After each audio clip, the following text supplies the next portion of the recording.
কোরবানির ঈদকে সামনে রেখে ভোলায় জমে উঠেছে গবাদি পশুর হাট। হাটের সার্বিক পরিস্থিতি নিয়ে বিস্তারিত জানাতে আমাদের সঙ্গে যুক্ত হচ্ছেন সহকর্মী বিলাল হোসেন।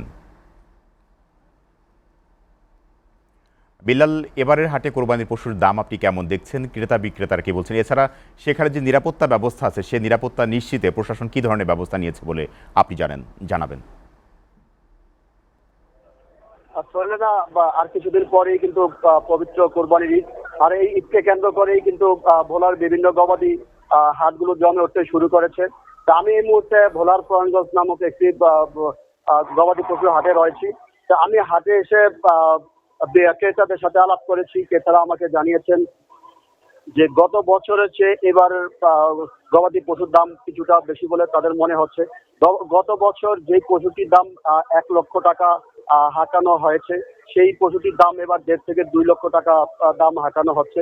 তা আমি বিক্রেতাদের সাথে আলাপ করেছি। বিক্রেতারা আমাকে বলছেন যে এবছর গোখাদ্যর দাম অনেক বেশি হওয়াতে তাদের খরচ অনেক বেশি হয়েছে, যার কারণে কম দামে বিক্রি করলে তাদের পুষিয়ে উঠতে অনেক কষ্ট হবে। তা আমি যদি সার্বিক বিষয়ে আপনাকে জানাই তাহলে কিন্তু বলবো যে ভোলায় আপনার মেঘনা ও তেঁতুলিয়া নদীতে অভিযান ছিল কিছুদিন পূর্বেই। এখন সাগরে অভিযান রয়েছে। ভোলা অনেকটা মাছের উপর নির্ভর করে, তো যার কারণে মানুষের হাতে কিন্তু অনেকটা টাকা পয়সা এই মুহূর্তে কম। যার কারণে কিন্তু তুলনামূলক ভাবে হাটগুলো বেশি একটা জমে উঠবে না বলে অনেকে বিশেষজ্ঞরা ধারণা করছেন। তা আমি জেলা প্রশাসক ডক্টর শামীম আহমেদের সাথে আলাপ করেছি।